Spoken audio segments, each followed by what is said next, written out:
What would it take to pry Micah Parsons away from the Dallas Cowboys? Is this what the Dallas Cowboys wanted all along? Is this them getting their wish? Or are they just going to play things out and ultimately they're not interested in trading Micah Parsons at all? We'll talk about it here in Below the Belt, which is brought to you by D&M Leasing. You can check them out at dmautoleasing.com. Quick temperature check for both of you. Your percentage feeling that Micah Parsons is on the field week 1 and your percentage that Micah Parsons ultimately signs an extension here. 94% on the field, week 1. 60% extension, maybe 65. There we go. Chop. 100% week 1. And then I'll say for an extension's not, I don't believe an extension is going to happen before the season. No, just regardless, he signs his extension here. Yes, 90%. 90%. Okay. I don't think they're getting rid of him. I think there's so much going on here in terms of the hurt feelings that seem to exist for Jerry and that seem to exist for Micah. The layers of why can't we get, like, we've never had an issue with Dez, Dak, Zeke. You think of all these different negotiations that have happened. We have never publicly had anything play out over the course of several weeks of them just flat out saying the other one is not correctly representing the way their meeting went.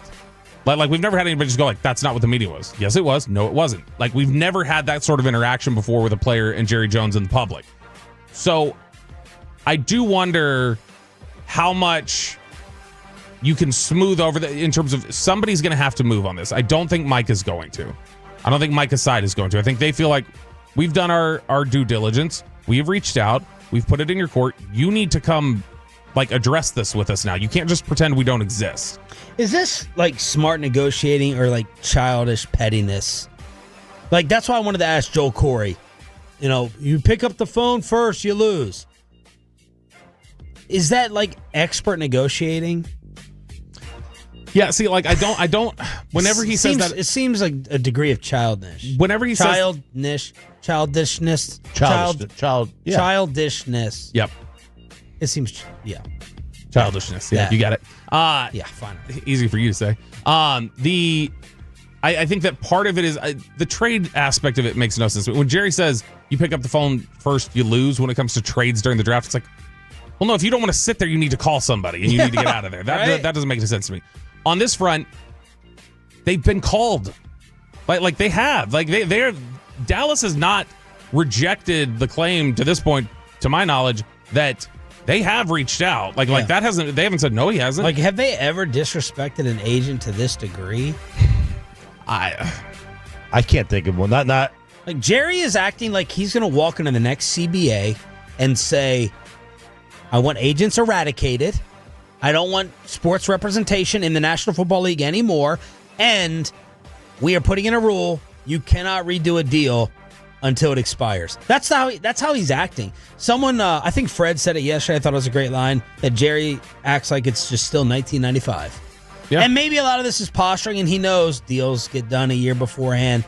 He's just acting and sounding so old school of contracts. Yeah. Well, it's not in the National Football League. Yeah, and see, here's the thing about this whole negotiation. If Jerry, the way Jerry has represented the meeting with Micah, Micah agreed to this, and Micah understood what we were talking about. Yeah. If he is right about that, if that interpretation of what the meeting is correct, I think everybody does kind of understand why he would be as bruised or annoyed or irritated as he is. As this was represented a certain way that you understood. Bruised, but not burned.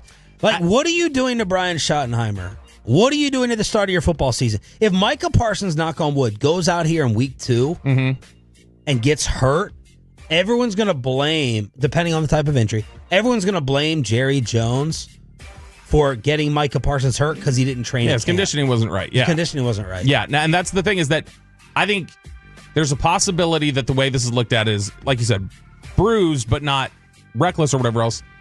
Jerry may look at it as, okay, you know what? We'll deal with this, but not till next year. So I don't think you're going to miss games. You'll just have to play on your fifth-year option now. So that's going to be the punishment for me feeling like you didn't do me right in this negotiation. You will just not get your money this year, and you're going to have to wait on it.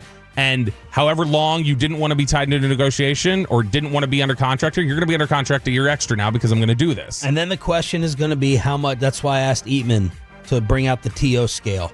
How much of a disruption is Micah willing to be? How much does David Mulligetta tell him, you are now a cancer? You are now a toxic poison.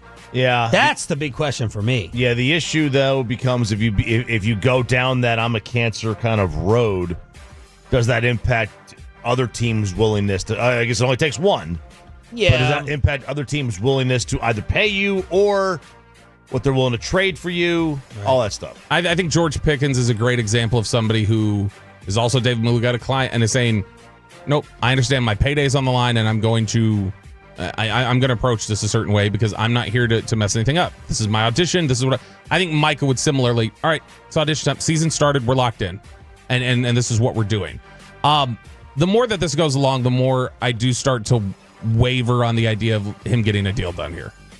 Not immediately. I think he's here this year regardless. Dallas is not interested in trading him right now. I don't think they would ever do it, no matter how much he wants to. And we went over this at 620, the history of all the different players that have asked out Michael Irvin, Emmitt Smith, Mike Jenkins, and they told him, no, you're just going to be here, and you've got to deal with that.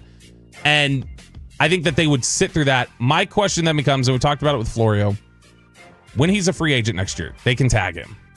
There's the non-exclusive tag, and there's the exclusive franchise tag. When was the last time the exclusive franchise tag was used in the NFL? An exclusive means what? Another team can't even sign you. Like to an offer sheet. It's just they have your controlling rights. It's you take the average of the 5 highest paid players in the National Football League at that position, and that's their designated salary. And non-exclusive is you can make the offer and sign, we can match. 120%. Your salary is 120% of what it was the year before. And then a team can sign you. Team has 5 days to match the offer sheet, or they get 2 first-round picks. Okay. So the last time the exclusive franchise tag was used, this surprised me. It was Dak in 2020. Teams have not given it to. Generally, they do want you to be non-exclusive. Non-exclusive is the one that gets used just about every year. The last one was Dak in 2020 when he was negotiating, and they didn't want to expose him to the market. So Dallas has used that tag before. They were the last team to use it. I don't know that they would use the exclusive next spring. I think they would go, this has gotten bad enough. Let's let somebody else negotiate it. Let somebody else agree to the terms. We'll decide if we like them. And if we don't, we'll save the 45 and we'll get the 2 first-round picks. But then you only get 2 first-round picks. You don't get more. Right. You don't get more, but what you did get was you got another year of Micah Parsons here playing for you. Then you got $40 million and 2 first-round picks. Because people will still be upset, though, if they don't get a little more than 2 firsts. Right. They want the Mac deal minimum. Which I think teams would be out there, would be eager to sign him as a non-exclusive franchise tag because they're like, same thing you were just saying. Oh, we thought we were going to have to give up 2 firsts and a third or and a fifth. You're telling me we can just sign him right now and only give up the 2 firsts? Cool. That sounds like we actually got a discount by waiting. Yeah. Like the Mac deal is 2 firsts, a third, and a fifth. To me, it's 2 firsts, a second, and a third. That's the floor for me. I think the only way Micah gets traded is under that scenario. He plays out this year. He just has to be the good soldier. He has to approach it a certain way. And then when he's out of contract next year, the Cowboys decide to do the non-exclusive and negotiate from there. Now, if they exclusive franchise tag him and they can do that twice, well, now you're looking at, now I think you might start seeing there's some discontent and just I'm not showing up because you're talking about, you're locking me in here, not allowing me to like make my money in my prime. And that's where I think there would start being an issue of just I'm not showing up and having that sort of issue. But I don't know. I think that Dallas is not interested in it now. I think they would use the non-exclusive next year. I think the 2 likely scenarios are they get a deal done now or they trade Micah next spring. That's what I think ultimately happens in regards to Micah Parsons, which... If I was Micah, again, you're one of 2 types of people. That $200 million contract makes all your emotion and feelings go away. That would probably be choppy. I don't care what you said about me. That's $200 million. Or you're like me, and the bridge has already been burned. I do not want to play for Jerry Jones. That's how I'd feel right now if I was Micah. Unless I know deep down I've lied and misrepresented about what that meeting was, Unless I have a little bit of guilt, or unless he's asking for $50 a year. Then I would take Jerry and Steven's side. But you have insulted me way too much, way too often. I don't care if you give me that check. I'm going to get the check somewhere else. I'm not playing for you guys anymore. Part of me You have stepped over the line way too many times. Part of me does wonder if, because so much of this has been brought up about the angle of Mulugheta's involvement in this. I don't know that the Cowboys view it as their relationship is as bad with him as it's talked about publicly. I think they think that their relationship with him is fine. It's a case-by-case basis of right now they've got this problem with Micah and how it interacted. What are you talking about? All we hear is, I don't know the agent's name, and the agent is worthless. And how could they, what do you mean they were overblown, the drama between the agent and the team? I think the sense is from people at the Cowboys that this is the way you kind of play the game, and you go back and forth. And I think a lot of that, I don't even know who the agent is. I think that's less so dismissive of David, and it's more dismissive of Micah saying that they needed to go double back on this. Because it's saying, no, we talked, your agent's irrelevant to all right, this, does David feel that way about them? What are you going to do? You don't show up when we call, just like Jay-Z. I think I don't know a single agent in the NFL who just says, I'm going to have, they generally just go, it's the cost of doing business. Every negotiation's different. You generally don't let things get personal. Is this going to affect Pickens? That is a follow-up we need to have. Like, in reality, right? Because you talked about Dallas-Seattle follow-up drama. Mm-hmm. It was Seattle, right? Yep. And they're like, oh, you screwed us, we're going to screw you. David Mulugheta clients here? I don't think David or the Cowboys because Pickens is Mulugheta, right? Yeah, I don't think David or the Cowboys would let the Micah thing impact how they negotiate with Pickens.